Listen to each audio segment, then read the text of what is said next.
नमस्कार, आप देख रहे हैं दिल्ली न्यूज में आपका श्रेयस वर्मा की खबर राजनांदगांव से। भारत पाकिस्तान के बीच हुए कारगिल युद्ध को 25 साल पूरे, स्वर्ण जयंती मनाया गया। छत्तीसगढ़ जिला राजनांदगांव में विजय पथ पर पूर्व सैनिकों सहित जनमानस ने आज कारगिल की 25वां दिवस मनाकर हमारे शूरवीरों को याद किया गया। पूर्व सैनिकों ने कहा, आज हम उपस्थित होकर कारगिल की स्वर्ण जयंती 25वां साल 26 जुलाई को भारत पाकिस्तान के बीच हुए कारगिल युद्ध को 25 साल पूरे हो गए हैं। इसके साथ ही भारतीय सेना द्वारा किया गया ऑपरेशन विजय भी अपने 25 साल पूरे किए हैं। ये कहानी है उन शूरवीरों की जिन्होंने अपनी जान की परवाह न करते हुए देश के लिए हंसते हंसते कारगिल युद्ध में अपने प्राणों की आहुति दे दी थी।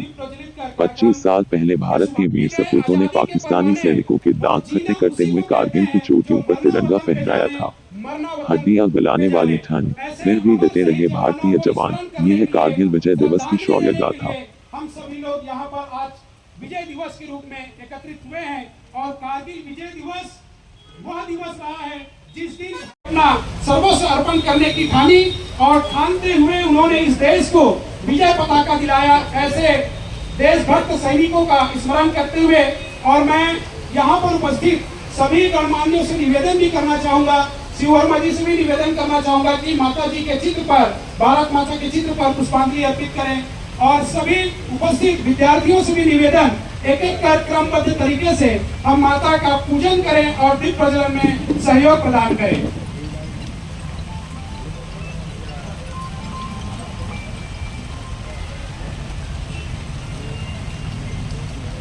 भारत का विजय पताका उन दुर्गम पहाड़ियों पर लहराया जहां पर देश के दुश्मनों ने घात लगा करके बैठ करके जब भारतीयों सैनिक के साथ में युद्ध किया और कारगिल की ऊंची चोटियों पर जो युद्ध में सम्मिलित रहे आदरणीय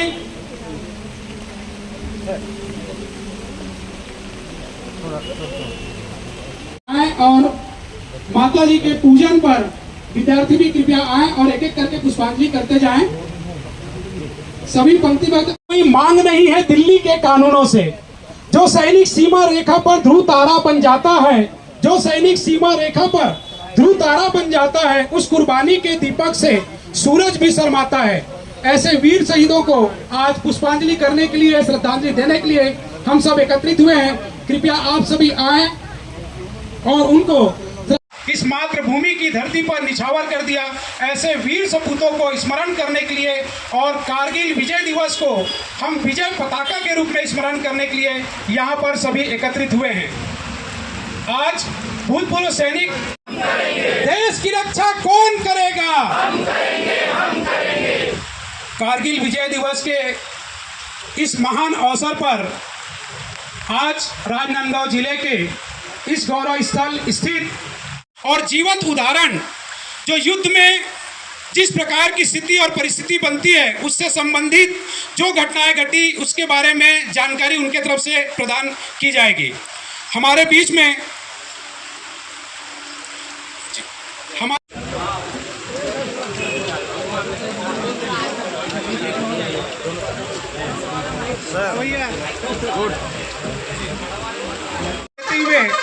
भारत की रक्षा करके पाकिस्तान के उन घुसपैठियों सैनिकों को बाहर खदेड़ा और कई की जान लेकर के उनको उनकी औकात दिखाया।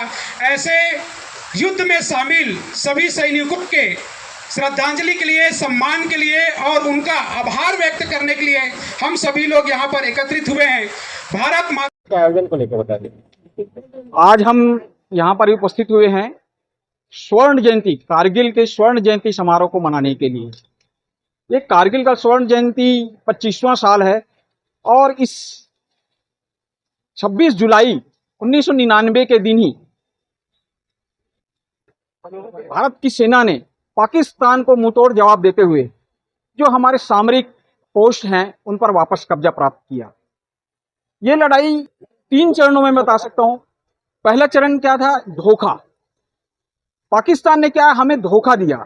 एक तो उस टाइम हमारे साथ लाहौर बस यात्रा शुरू किया और हमें धोखे में रखा कि हम दोस्ती कर रहे हैं, और दूसरी साइड से उसने कारगिल पर अपने घुसपैठियों के साथ में अपने सेना को भेजकर हमारी जो सामरिक पोस्ट है उस पर धोखे से कब्जा कर लिया।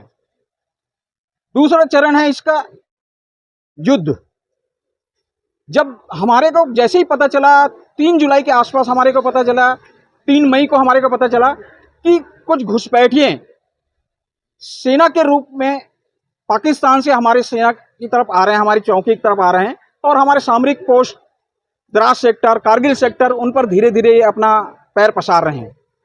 उसके बाद उसे कंफर्म करने के लिए हमारे जवान हमने भेजे। फर्स्ट में हमें बहुत कैजुअलिटी झेलना पड़ा, क्योंकि ये लड़ाई एक विकट परिस्थिति में था।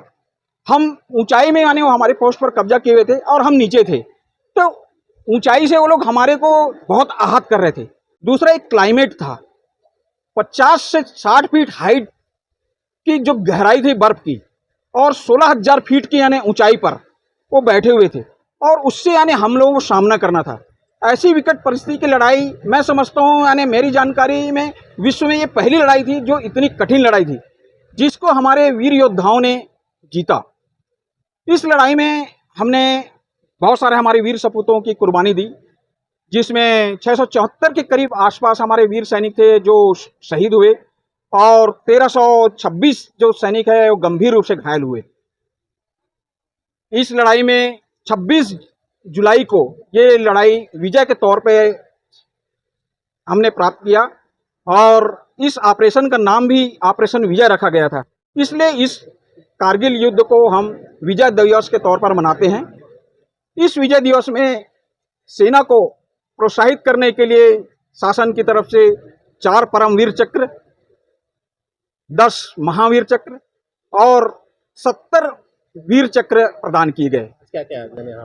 आज का आयोजन तो हमारा बहुत बड़ा था, मगर नेचुरल को ये मंजूर नहीं था।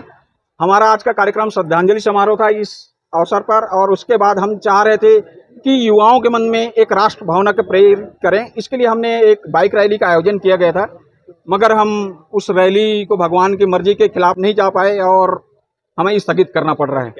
अभी हमारा कार्यक्रम यहाँ पर दीप प्रज्वलन होगा, भारत माता के चलचित्र पर हम पुष्पार्पण करेंगे और 2 मिनट के लिए हम श्रद्धांजलि अर्पित करेंगे। इस कार्यक्रम में हमारे मुख्य अतिथि हमारे 2 वार योद्धा हैं, आदरणीय कैप्टन RS भारद्वाज साहब जी हैं, हमारे साथ में खटोली साहब हैं, भगवान दास साहब हैं। ये 2 वार योद्धा हैं जो हमारे इस आज के कार्यक्रम के मुख्य अध्यक्षता कर रहे हैं।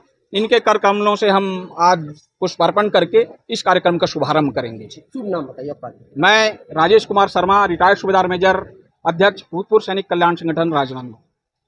जब हुआ था 1999 में, 1999 में जब पाकिस्तान और अपने भारत का युद्ध हुआ था, वो लगभग 3 महीने करीब चला था। तो 26 जुलाई को कारगिल का विजय हासिल का घोषणा हुआ, जिसे भारत सरकार द्वारा 26 जुलाई को कारगिल विजय दिवस के रूप में मनाए जाने का ऐलान किया गया। तब से अभी तक 25 वर्ष हो चुके हैं। लगातार पूरे भारतवर्ष में कारगिल विजय दिवस मनाया जा रहा है, और कारगिल विजय दिवस में हमारे साथी जितने भी सैनिक भारत माता के अपनी देश की रक्षा के लिए निछावर हुए थे, उनको आज के दिन हम याद करके उन्हें सत सत नमन करते हैं, श्रद्धा सुमन अर्पित करते हैं, और उसी उद्देश्य से आज हम यहाँ एकत्रित हुए हैं। और ये कार्यक्रम श्रद्धा सुमन का है और देश के गौरव का है। बसंत रावटे, जिलाध्यक्ष, अखिल भारतीय पूर्व सैनिक सेवा परिषद, जिला राजनांदगांव।